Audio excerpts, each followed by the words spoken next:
Bismillahirrahmanirrahim. Wassu'abatu rabi'atu wassab'una al-judu Aisyakhu wa huwa syaraful mali bima yahmaduhu syara. Wassu'abatu rabi'atu lan utawi cabang iman kang kaping papat. Wassab'una lan 70. Anu ngirim banget nih. Al-judu iku loman Aisyakhu tegese loman tegese dermawan bakahan bagir wa huwa utawi syakhu sarful mali iku megosakeun nikmal sarful mali iku nasarkeun harta bima ing dalam barang yahmaduhu kang bakal mujiu ing ma syar'u opo syariat. Cabang iman yang ke-74 al-zudu Aisyakhu, yaitu pemurah. Aisyakhu yakni bersifat dermawan, bageur barahan jelmana bageur jelmana barahan. Jadi cabang iman yang ke-74 yaitu dermawan, pemurah, bageur, sok barang bere gitu. Wa huwa sarful mali bima yahmaduhu syar'u wa huwa, yang dimaksud dengan dermawan yaitu sarful mal, menyalurkan harta bima yahmaduhu syar'u, dalam perkara yang dipuji oleh syariat.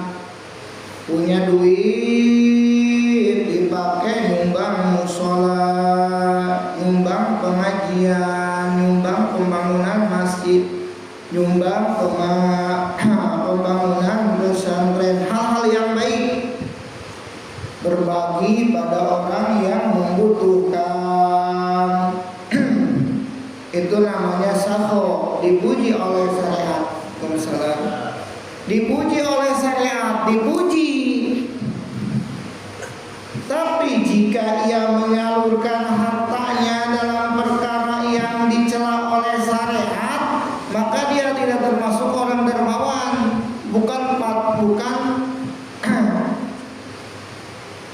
menjadi orang yang masuk pada kategori dermawan.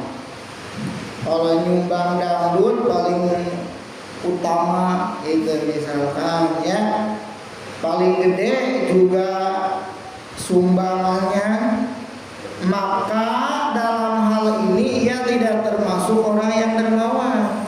Itu sesuatu yang sifatnya dicela oleh agama, walaupun besar pemberiannya, maka dia tidak termasuk orang dermawan. Ya, tidak termasuk orang dermawan secara agama gitu loh. Tapi kalau secara lingkungan tetap dermawan gitu ya. Jadi pemurah. Jadi orang dermawan itu adalah orang yang mentasarrufkan hartanya, menyalurkan hartanya, uangnya ya. Bima yahmadu syar'u, bima pada perkara yang dipuji oleh syariat, kayak semisal tadi yang sudah dicontohkan. Maka itulah orang yang dermawan. Qala al-Ghazali, telah berkata Imam Ghazali rahimahullahu ta'ala, wa'lam annal juda wastun bainal israfi wal iqtari wa bainal basti wal qabdi. Walau ketahuilah oleh kaum atau bermuayyan, ketahuilah oleh kita semua, kata Imam Al-Ghazali, atau ketahuilah oleh kalian, kata Imam Al-Ghazali rahimahullahu ta'ala, annal juda wastun bainal israfi wal iqtar. Jadi sifat pemurah itu, sifat dermawan itu adalah sifat pertengahan. Bainal israf, antara sifat boros, wal iktar, dan terlalu hemat gitu. Jadi pertengahan. Boros enggak, terlalu ngepel, terlalu hemat juga tidak. Nah, itu dermawan gitu ya. Jadi kalau Allah Ta'ala, jadi sifat pemurah, sifat dermawan itu adalah sifat yang pertengahan antara boros dan terlalu hemat. Terlalu hemat juga tidak, terlalu boros juga tidak, pertengahan. Nah, pertengahan. Mana pertengahan? Contoh pertengahan lah. Kayak misalkan kita punya uang ya, dengan uang yang kita punya, kita tidak terlalu menghambur-hamburkannya, kita membeli sesuatu sesuai daripada kebutuhan, dan jika ada yang membutuhkan kita bagi walaupun sedikit, tidak segitu banyaknya. Atau seumpama kita ada tapi sama sekali tidak menyalurkan bantuan sedikit pun, kasarnya tidak seperak-perak udah enggak nyumbang misalnya, tidak seperti itu. Itu jadi terlalu gede, tidak, karena ngukur. Kalau nanti saya kasih semua, nanti saya besok bagaimana? Nah, terus dermawan juga. Ataupun istilahnya kalau saya tahan semua, nggak saya bagi, itu biar dah, saya diomongin juga tidak apa-apa, tidak begitu juga. Itu jadi kita yang ukur kadar daripada menurut kita pasnya berapa, itu termasuk orang yang dermawan, sifat dermawan seperti itu.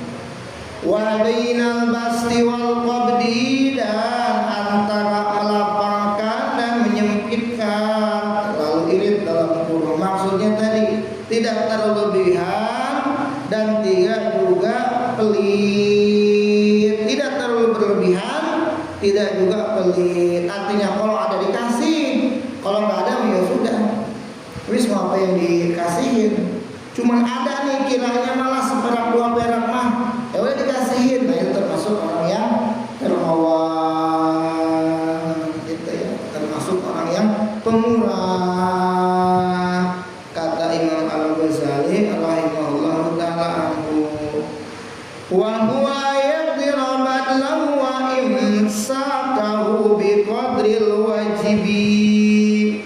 Dan sifat dermawan yaitu seseorang bisa mengukur kapan ia mendermawankan atau kapan ia mendermakan hartanya, wa imsakahu, dan ia juga mengukur ya kapan ia menahannya. Biqadril wajib, dengan seukuran perkara yang wajib. Jadi ia mengukur dalam dirinya sesuai daripada kadar kemampuan. Istilahnya mohon maaf ya, untuk minggu ini saya nggak bisa ngasih apa itu namanya masukan, kasih prelik, sumbangan karena lagi begini kondisinya, atau nanti masa telah ada walaupun istilahnya kecil tapi tetap ngasih. Nah itulah sifat dermawan, tidak maksain gitu loh, tidak maksain, apalagi sampai maksain pengen sohor. Itu tidak baik secara agama, tidak baik karena tujuannya pengen sohor. Tapi kalau dari sisi lingkungan ya baik-baik. Urusan pengen sohor mah urusannya dia sama Allah kan. Tapi kan kalau masalah panitia butuh dana orang baik-baik, mau pengen sohor mau apa kek daripada kekurangan operasional ini gitu ya. Oleh karenanya tuh wala yaqri ayyam ala dzalika bi jawarihi ma lam yakun qalbuhu thayyiban bihi ghairu munazihin lahu bihi. Wala yaqri, tidaklah cukup ya, tidaklah cukup atau tidak mencukupi bagi seseorang melakukan hal-hal mendermakan dan menahan hartanya malam yakun qalbuhu thayyiban, hanya dengan anggota-anggota tubuhnya saja selama tidak ada pada hatinya rasa senang. Bihi ghairu munajjil lahu, rasa senang dengannya serta tanpa ada penentangan pada hatinya dalam tindakannya itu. Jadi tidaklah cukup hanya sekedar tangan ya, muka, ekspresi wajah dan tangan kita nih yang senang ketika kita memberi. Malam yakun qalbu thayyiban, selagi hati tidak ikut merasa senang. Jadi oleh karenanya kalau memberi itu muka mencerminkan senang, tangan juga istilahnya Allah, hati pun juga senang. Daripada ngasih gede ngedumel, mending ngasih kecil ikhlas. Bahasa ininya ya. Atau tapi mending ngasih gede ikhlas atau daripada ngasih kecil ikhlas mah. Kalau ada makan begitu.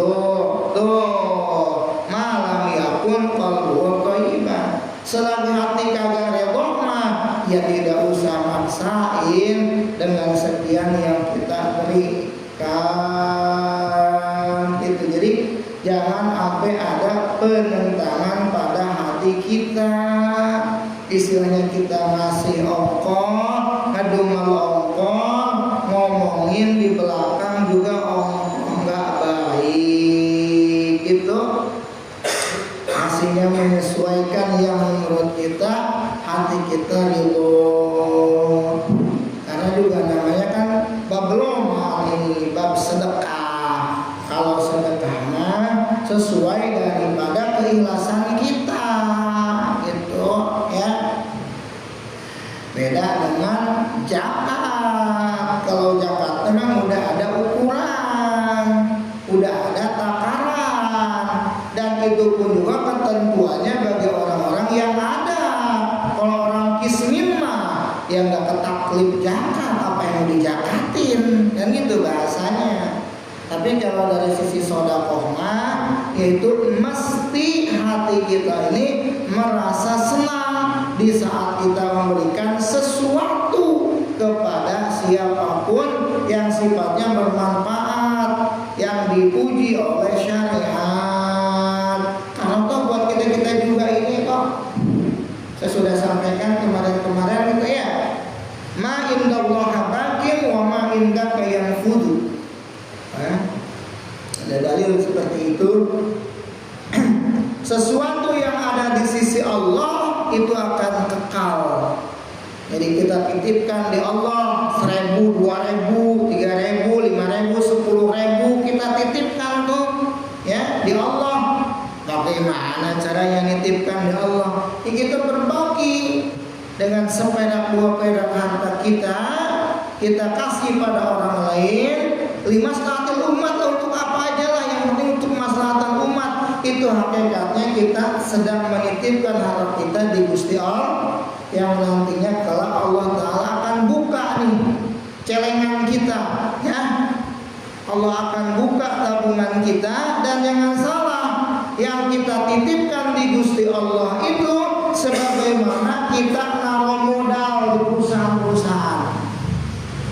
Kita misalkan punya duit ya, misalkan 50 juta ya, kita naruh saham bahasanya ya, di Pasbani ya, naruh saham tuh naruh modal ya, dikelola duit kita nih sama Pasbani nih 50 juta.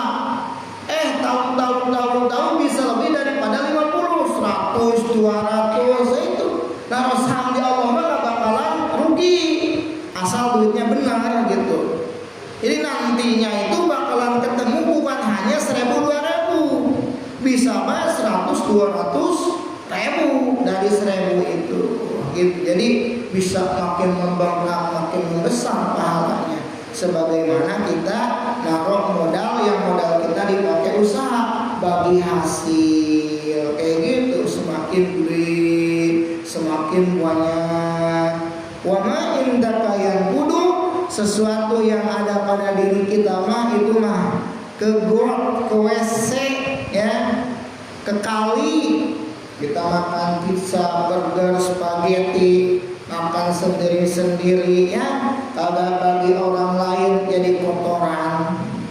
Tapi kalau kita bagi sepotong, 2 potong, seperak, 2 perak, maka akan kekal tetap di sisi Allah Subhanahu wa Ta'ala. Jadi gak rugi, dampaknya, manfaatnya untuk kita juga, bukan untuk orang lain. Hakikatnya nitip. Saya nitipin sembako ya, nanti pas kita di akhirat sana pahala sembari sembako sampai dulu dititipin sama kurir misalkan kayak gitu. Jadi tidak ada sia-sia. Wa Ibnu Abbas qala Rasulullah sallallahu alaihi wasallam, dan dari Abdullah bin Abbas, sesungguhnya Abdullah bin Abbas qala, beliau telah bersabda, qala Rasulullah sallallahu alaihi wasallam, Rasulullah bersabda begini nih, tazafu andam bisahi fa inna Allah ta'ala akhada biyadihi kullama athar. Tajabu, menyingkirlah kalian dari dosa orang yang dermawan, dalam kurung maafkanlah kesalahannya. Kenapa? Fa inna Allah ta'ala akhada biyadihi kullama asyara, maka sesungguhnya Allah Subhanahu wa ta'ala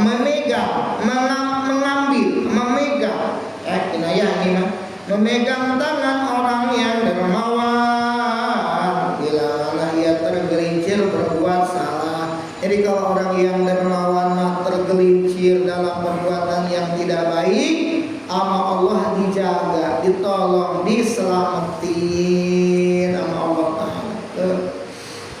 Ibnu Mas'ud telah berkata, Nabi SAW bersabda, ar-rizqu ila mut'imi at-ta'ami asra'u minas sikina ila darwatil ba'iri, wa inna Allah Ta'ala la yubahi bi mut'imi at-ta'ami lil malaikah. Ar-rizqu utawi rizki, itu bahasa kitanya ya. Datangnya rizki kepada pemberi makanan, asyabu minas sikini, itu lebih cepat dibandingkan cepatnya pisau menuju ke leher onta.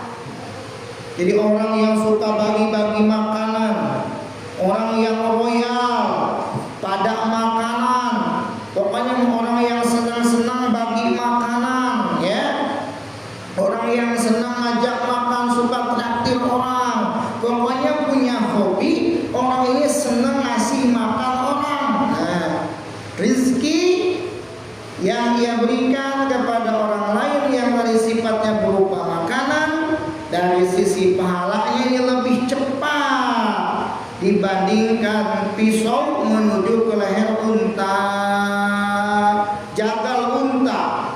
memotong unta. Nah pahalanya itu lebih cepat daripada pisau ke leher unta. Pahala orang yang memberikan rizki berupa makanan terhadap siapa aja.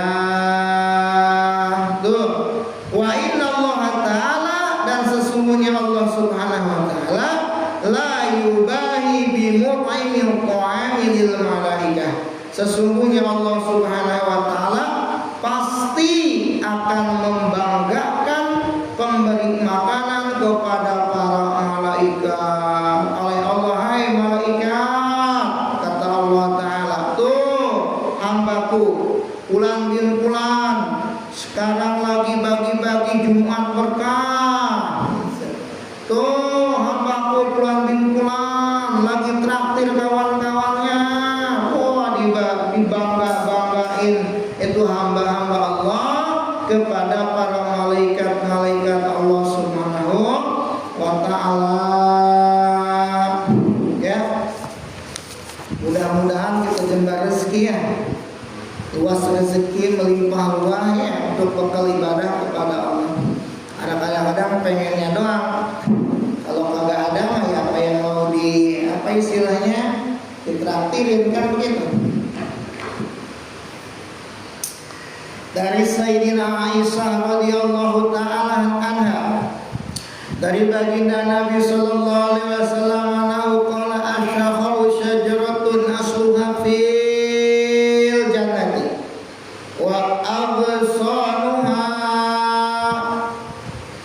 muttadaliyatun fid dunya faman ta'alaqa bi qasnin minha adathu ilal jannah. Ya, jadi dermawan itu, pemurah itu, barahan eta sekitar juga lah syajaratun, yaitu suatu pohon asluha fil jannah, yang akarnya pokoknya ada di surga, dasarnya ada di surga, pokoknya ada di surga. Pokok itu akarnya lah. Wa busanuha, dan dahan-dahannya ini mutadaliyatun, terjuntai. Nah, fi dunya, ke alam dunia, terjuntai kalau gini namanya ya. Melehoy, terjuntai ke dunia. Faman ta'allaqa bi qasrin minha, maka barang siapa yang bergantung dengan dahan dari sahor, dari dahan dermawan tadi, adathu ilal jannah, maka dahan tersebut akan menarik ia ke dalam surga. Jadi di surga itu ada sebuah pohon namanya pohon sahor, pohon dermawan. Pokoknya akarnya itu ada di surga dan dahannya terjuntai ke dunia, rambai maksudnya ya, rambai. Kayak pohon mangga begitu tuh, rambai. Nah, siapa orang yang memegang itu, bergantung di dahan itu, maksudnya ia memberi, ia bersedekah, ia memegangnya, maka dahan itu akan menarik ia ila jannah, ke surga. Di bawah ada lalu ke surga. Wal bukhlu syajaratun asluha finnar, sedangkan bakhil, pelit, itu suatu pohon yang asalnya pokoknya akarnya di neraka. Wamsanha, dan dahannya itu terjuntai ke alam dunia, sama kayak tadi modelnya. Ya, maka barang siapa yang bergantung pada dahannya, adathu ilan nar, maka dahan tersebut akan menariknya ke dalam neraka. Jadi walhasil, kesimpulan, orang yang dermawan mah akan ditarik oleh kedermawannya ke surga, orang yang pelit mah akan ditarik oleh kepelitannya ke neraka. Itu Sayyidina Anas bin Malik radhiyallahu ta'ala anhu berkata, qala Rasulullah sallallahu alaihi wasallam, Ustaz, bagaimana aku saya orangnya kagak punya harta, punyanya ilmu, apakah boleh saya bersedekah dengan ilmu? Kata orang yang punya kekuatan, saya kagak punya ilmu, kagak punya harta, punyanya tenaga. Apakah saya boleh bersedekah dengan tenaga?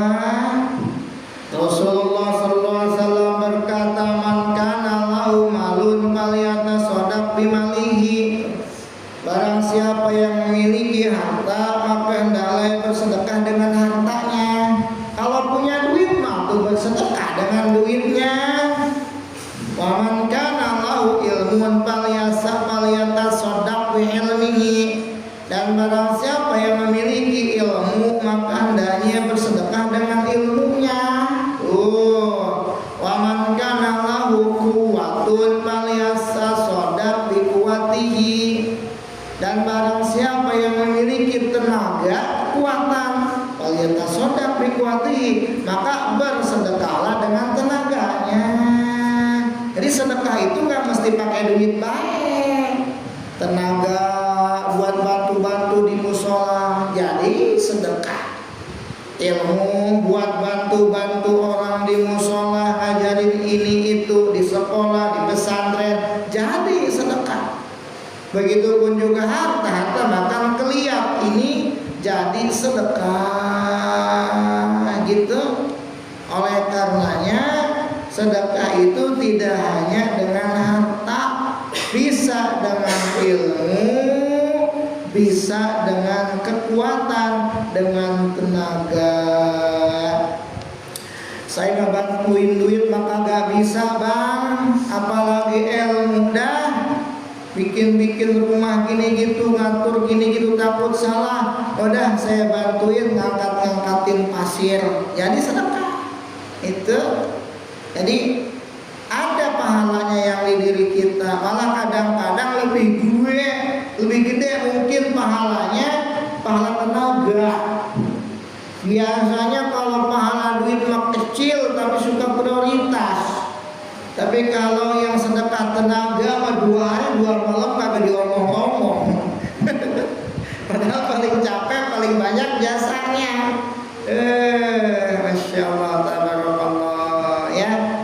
Sama halnya kayak model-model di kampung, kadang-kadang kasihan yang sifat daripada keluarga kita yang nggak ada itu ya. Biasanya sebelum acara sudah datang duluan, duduknya tempatnya di dapur, cuci piring, bawa ini bawa itu, kagak nyumbang duit, kagak, cuman tenaga. Kadang suruh pikul ini pikul itu, begadang nungguin ini nungguin itu. Saudara mah yang nyumbang mungkin gope, paling gede mungkin 1 juta, prioritas. Duduk paling depan, rapi apa. Yang di belakang belum ngopi, di depan udah ngopi. Cemong-cemong. Itu emang ya begitulah. Ya, terkadang memang secara zahirnya orang lebih menghargai orang yang punya harta gitu. Ya. Padahal mah orang yang punya harta juga belum tentu orang itu ngasih duit sama kita, tapi kadang lebih menghargai. Kalau semua orang kaya mah padahal jarang ke musola, jarang ke masjid, dari jauh juga udah, sehat, ya hati jalan. Ustadz mah baru pulang wiswirid subuh, biasa baik. Kan gitu kan? Banyakannya begitu. Kenapa? Karena orang lebih banyak menghargai itu tadi, orang yang memiliki dunia daripada orang yang memiliki ilmu. Memang kalau dari sisi sudut pandangnya orang itu menghargai ilmu, pasti ilmu yang lebih dominan gitu. Karena kebanyakan orang lebih memandang dunia, maka orang yang punya dunia lah yang unggul dalam pandangan. Sampai-sampai ada bahasa begini, kalau bahasa Jermannya mah, hirup warima ulah ngalobakeun dulur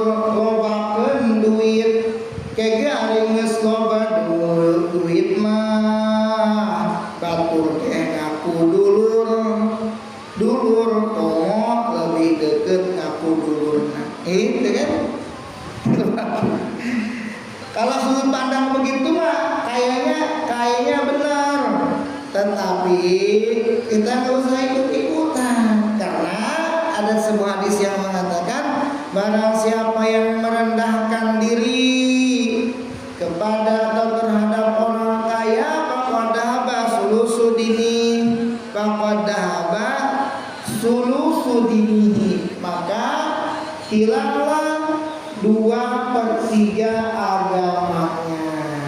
Sulus dinihi itu sepertiga, sulusudini, maka hilanglah 1/3 agamanya. Orang yang merendahkan diri terhadap orang kaya lidinauni, karena kekayaannya, faqad dhahaba sulusudinihi, maka sungguh telah hilang 2/3 agamanya. Naudzubillah. Biasa baik ya. Jadi kita boleh tawadu, satu sama orang tua karena usianya, dua boleh tawadu kepada orang yang masih muda karena ilmunya. Tidak boleh kita merendahkan diri kepada orang kaya karena kekayaannya, sebab itu bisa menghilangkan 2/3 agama kita. Apa ya begitu bahasanya? Zaman kuari mah lobakeun duit. Jadi geus loba duit mah batur ge ngaku dulur. Sabulah-ulah tah batur dulur ge teu boga duit mah mabur. Lah begitu. Naudzubillah ya begitu ya. Nah, kita bagi gaji, usah berangkat di lapangannya mah ya. Dikit lagi nih. Dari Siti Aisyah radhiyallahu taala anha, dari Siti Aisyah radhiyallahu taala anha, Siti Aisyah berkata, qala Rasulullah sallallahu alaihi wasallam, asyahiyu qaribun minallahi ta'ala, qaribun minan nasi, qaribun minal jannati, ba'idun minan nari, wal ba'idu ba'idun minallahi, ba'idun minan nasi, ba'idun minal jannati, qaribun minan nari, wal ba'idu minal abidil bakhil. As-safiyu orang yang dermawan, tadi pemurah, orang bagir. Qaribun sebuah mubalaghah isim fa'il wajan fa'ilun, artinya dekat, lebih dekat gitu. Lebih dekat. Orang yang dermawan itu lebih dekat kepada Allah. Allah lebih dekat orang dermawan. Qaribun minan nasi, dan juga lebih dekat dari manusia. Kan manusia ada yang dekat, ada yang lebih dekat. Nah, sama orang yang sahok, yang dermawan, orang-orang juga kadang mendekat, ya, lebih dekat. Itu benar. Kayak tadi modelnya, istilahnya mah ada gula, ada semut. Qaribun minanar, qaribun minal jannah, juga dekat sama surga. Surga yang mendekat, dekat banget sama surga orang yang dermawan. Ba'idun minan nari, ba'idun anin nari, jauh-jauh dari neraka oge, menjauh dari orang yang dermawan, menjauh, agak dekat. Wal bahil, sedangkan orang yang pelit, ba'idun minallah, Allah juga kagak dekat-dekat gitu. Maksudnya kagak apa ya, kagak dekat lah gitu sama orang bahil mah. Ba'idun minanas, jauh dari orang-orang. Orang-orang juga kagak mau dekat sama orang bahil mah, ya buat apa? Itu tuh ba'idun minanas, manusia juga kagak mau dekat sama orang bahil mah. Gitu. Makanya orang yang dermawan ya jatuh ini apa namanya, miskin gitu. Itu kadang-kadang kita juga ikut sedih. Kenapa? Karena biasa ngelihat dia itu senang, uangnya banyak, kalau ada suka dermawan, suka ngasih orang, walaupun kadang kita jarang berkasih misalkan umpama, tapi kedengarannya dia suka bagi-bagi ke pengajian apa gitu ya. Kita sedih, kita doain kadang, apalagi orang yang suka dapat bantuannya gitu. Ya Allah, semoga itu si Pak Anu cepat diangkat lagi derajatnya, usahanya dinaikin lagi gitu.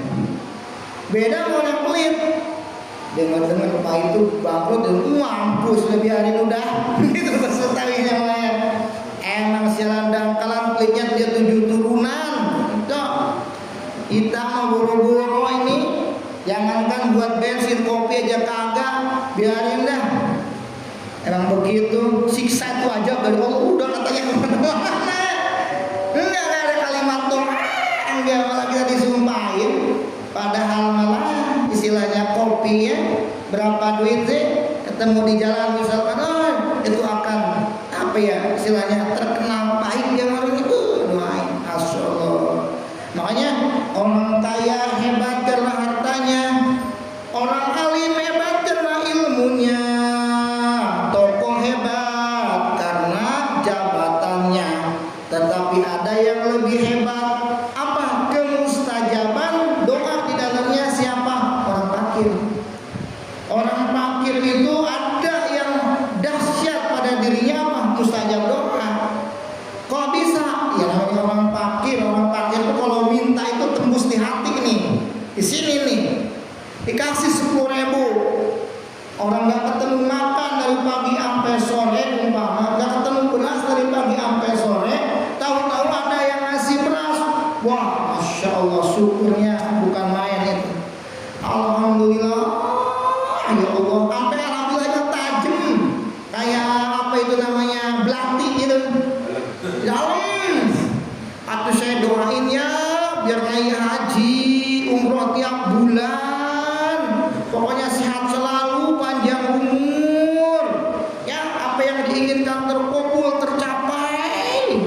Kalau pengen punya istri lagi, moga Allah kasih tuh, saja, kemana-mana doanya. Padahal merek gope, padahal kita merek gope, amal apa itu namanya yang berarti yang kalau lewat pogah itu ya. Nah, senang bilang kita kasih gope. Alhamdulillah Pak, terima kasih banyak, kejar pelayanan kesilan. Semoga sehat selalu di jalan. Banyak doanya tuh. Udah gope gitu. Coba kata kalau nggak ada, kalau nggak ada mah kita nggak kasih. Pelit amat. Udah awas-awasin. Ada aja namanya orang kan. Dia kagak tahu dia kagak pegang duit kan gitu. Tuh, namanya orang ada baik. Jadi terkadang dari hal kecil timbul sesuatu yang besar. Kayak tadi, padahal mah sepele. Tapi ketemunya orang yang pas, sepele itu jadi luar biasa. Alhamdulillah ya Allah. Nuhun Pak Haji, semoga sehat selalu, berkah barokahnya, panjang umur, naik haji lagi, umroh. Padahal ngasihnya cuma duit goceng. Tuh doanya mantep tuh ya. Tapi beda sama orang pelit tadi. Salah dangkal orang pelit lagi. Ba'idun minal jannah, surga juga jauh, agak dekat orang begitu mah. Qaribun minanar, dekatnya mana? Minanar dari neraka, neraka dekat mah. Wal jahilu asyafiu ahabu ilallahi ta'ala min abdil bakhil. Nih perbedaan orang yang ahli ibadah pelit atau ustaz pelit dah gitu. Mau siapa aja ustaznya itu, termasuk saya mungkin gitu ya. Pokoknya umum hukumnya ya. Orang yang bodoh dermawan dibandingkan dengan orang yang ahli ibadah pelit, ibadahnya rajin tapi pelit. Wal jahilu syai'u ahabbu ilallahi ta'ala abdul bakhil. Orang bodoh tapi ia dermawan itu lebih dicintai oleh Allah Subhanahu wa taala daripada ahli ibadah, daripada orang yang suka ibadah tapi pelit. Kenapa? Karena orang yang ahli ibadah, ibadahnya rajin nih ya, hakikatnya kan buat dia. Allah nggak butuh diibadahi, ya. Artinya kemanfaatannya buat dia sendiri. Ini menceritakan hal ibadah yang ada gitu loh, yang ada pelit gitu ya. Cuma pintar ngomong doang, obat orang lain mau suruh sedekah dia mah kagak gitu ya. Nah, kalau orang yang bodoh mah yang dermawan dipuji oleh Allah, dicintai oleh Allah. Kenapa?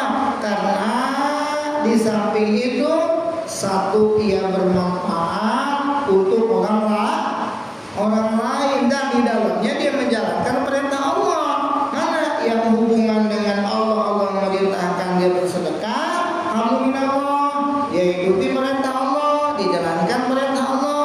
Yang kedua hablum minanas, dia jalankan hubungan dengan manusia. Makanya kadang-kadang kita suka ngomong tuh kejauhan, ya. Iya, suka ngomong kejauhan mana? Di antaranya kita ngomong korupsi ini itu dan lain sebagainya, bla bla bla bla bla.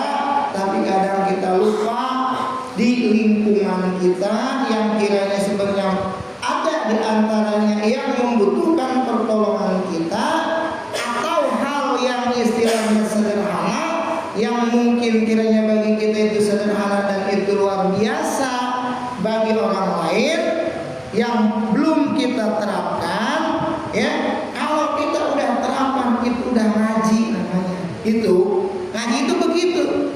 Jadi ngaji itu bukan maksudnya hakikatnya bukan kita berjilid-jilid kitab, bukan istilahnya kita berduduk, tidak. Hakikatnya ngaji itu adalah di mana kita mengamalkan akan daripada isi yang kita kaji. Sebenarnya itu pada hakikatnya kan kita ngaji untuk menjadi orang yang lebih baik, gitu. Orang kaya harus peduli pada orang miskin, orang alim harus peduli kepada orang jahil, gitu. Orang yang awam sedikit lagi nih. Tadi Sayyidina Anas radhiyallahu ta'ala anhu qala Rasulullah sallallahu as-sadaqatu tamna'u sab'ina naw'an min anwa'il bala.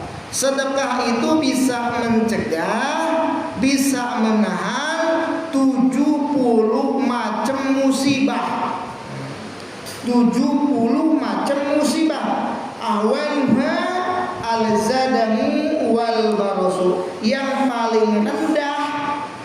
paling rendah dari musibah tadi al-zadamu, yaitu penyakit lepra, wal barasu dan penyakit sopak. Itu yang paling rendah dari 70 macam musibah. Berarti selain ekstrim tuh musibahnya tuh, nah itu bisa tercegah oleh tadi sedekah, ya.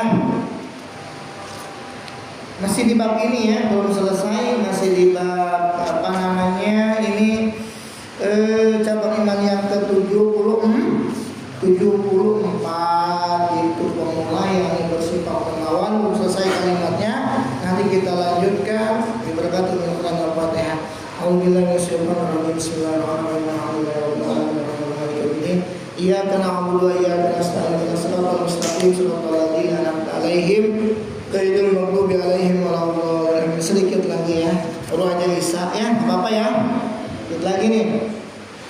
Kemarin kita membahas mengenai tentang fi mujibil ghusli, yaitu tentang perkara yang mewajibkan mandi. Di situ ya masih ya.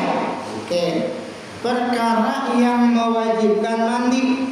Adapun perkara-perkara yang mewajibkan mandi, yaitu ada 6 perkara ya.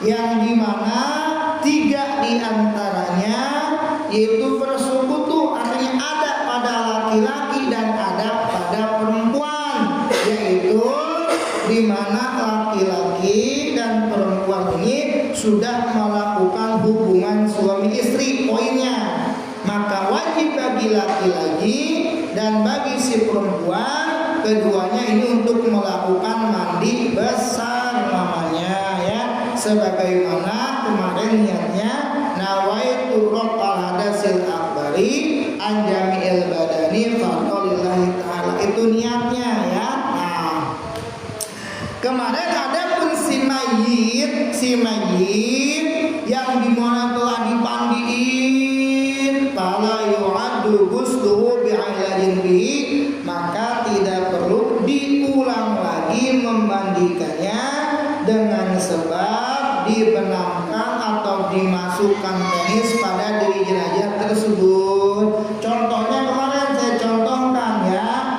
yaitu di mana nih contohnya, ada perempuan cantik ini ya, usia makan Allah yang pegang meninggal dunia. Makanya yang mandiin itu kalau bisa mah ya perempuan, laki-laki atau laki-laki. Perempuan cantik, bahenol, putih, waduh pokoknya ini ayam bangkok, meninggal umpama di rumah sakit. udah dipandiin bersih, timbul syahwat laki-laki, bejat emang kagak baik. Itu ini kalau pikir itu nggak ngomongin dosa, pikir ngomongin hukum ya. Itu kalau hukumnya mah secara dosanya mah dosa besar gitu, tapi ngomongin hukum. Habis itu kata dia, saya perkosa aja nih, lumayan gratis gitu, misalkan alhamdulillah ya. Akhirnya diperkosa si jenazah tadi sama si laki-laki belenggu gitu ya, diperkosa. Diperkosa biasa, selesai beres, ketahuan, waduh ini jenazah yang dipandiin sama kita nih tadi ada si Anu nih, perkosa si ini nih, waduh bagaimana nih, pandiin lagi nggak? Kalau yu'adul ghusluhu, maka tidak diharuskan memandikannya kembali. Bukan berarti tidak diharuskan dipandiin kembali, nggak dipandiin, enggak. Maksudnya mau dipandiin lagi atau silakan gitu, atau tidak juga tidak apa-apa. Ya kalau misalnya kita mandiin lagi kok ya, juga belum di apa sih namanya, belum dibungkus ya, belum dibungkus sama kain kapan, mau orangnya udah apa tadi security sama bawa ke kantor polisi, udah kita lanjutin apa nih, mandiin, beliin apa sih, mandiin tuh, mandiin lah udah, tidak jadi masalah, itu bagus. Itu kita namanya menghormati si jenazah. Makanya tadi itu saya itu ya, saya lihat di YouTube begitu, ada katanya begitu modelnya itu. Jadi para itu oknum itu yang mandiin yang iseng gitu, pas jenazahnya perempuan, alhamdulillah ya. Itu ya perempuan, laki-laki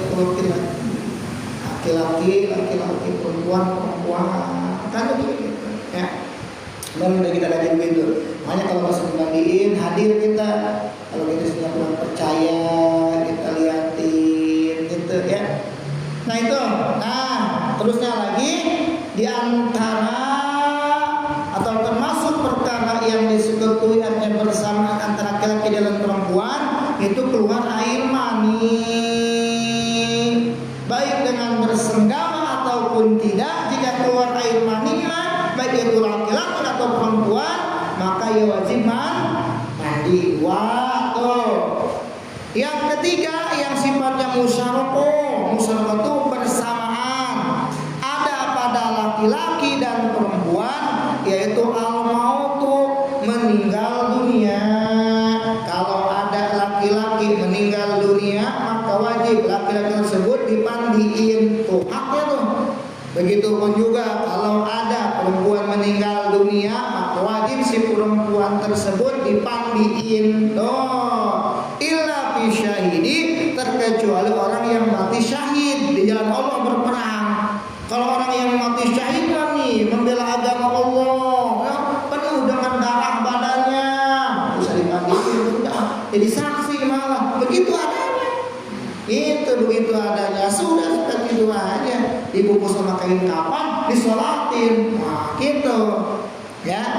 Beda yang meninggalnya seperti apa di umumnya lah di kita. Itu dimandiin, siapa yang mandiin? Atau bagusnya ini apa, keluarga.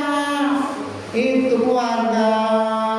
Kalau gak ngerti gak apa-apa tuh, apa namanya, cari yang biasa mandiin, tapi kita ikut bantuin gitu. Malah kalau bisa yang si ngebantu itu marahin doang itu. Kenapa? Karena disitulah bakti kita, ungkapan lagi kita sama orang tua kita, sama orang yang terdekat dengan kita. Insya Allah kalau ada batin mah mau, tapi kalau orang yang nggak ada batin mah, nggak ada hubungan antara keluarga, cuek-cuek banget, gitu.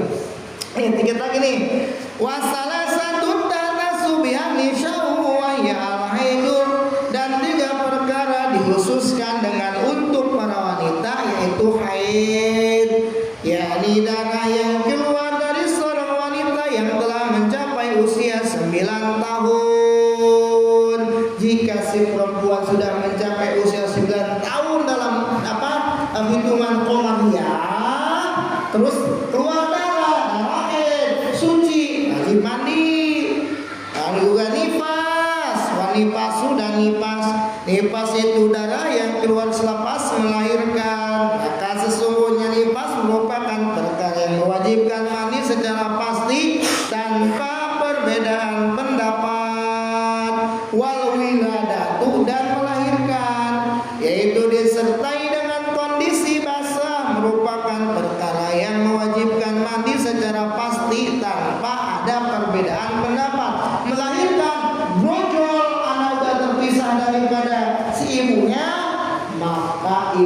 itu wajib mandi. Namanya tadi mandi sehabis melahirkan.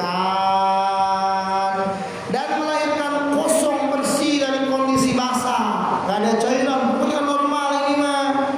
Itu tetap mewajibkan mandi menurut pendapat yang lebih sahih. Kenapa diwajibkan mandi dikala keluar anak dari rahim seorang ibu sudah keluar semuanya? Karena hakikatnya anak itu adalah air mani yang telah mengeras. Kayak kita nih, air mani udah mengeras semua kan gitu. Maka wajib mandi bagi si perempuan tersebut. Singkatnya seperti itulah, supaya kalau barokah itu di aji baru aja Isa ya. Alhamdulillah. Nanti kita lanjutkan lagi, semoga bermanfaat khususnya untuk saya dan untuk semua yang hadir. Dan sekali lagi semoga Allah memberikan kepada kita rezeki yang melimpah juga untuk beribadah kepada Allah. Syadallahu fi dhahiran wa batinan, panjang umur, jemaah rezeki jemaah milik, dan segala urusan yang dimudahkan oleh Allah Subhanahu wa taala. Dimaafkan dosa kita, dosa guru kita, dan dosa orang tua kita. Al-Quran Al-Fatihah. A'udzubillahi minasyaitonir rajim. Bismillahirrahmanirrahim. Alhamdulillahi rabbil alamin. Arrahmanir rahim. Maliki yaumiddin. Iyyaka na'budu wa iyyaka nasta'in. Ihdinas siratal mustaqim. Shiratal ladzina an'amta 'alaihim ghairil maghdubi 'alaihim waladdallin.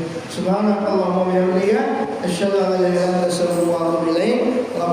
Assalamualaikum warahmatullahi wabarakatuh. Udah kelewat dari tadi ya?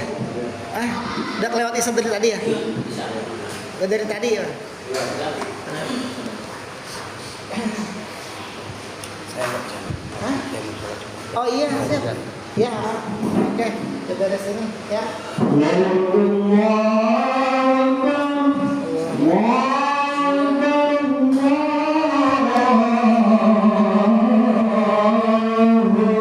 Allahu Akbar.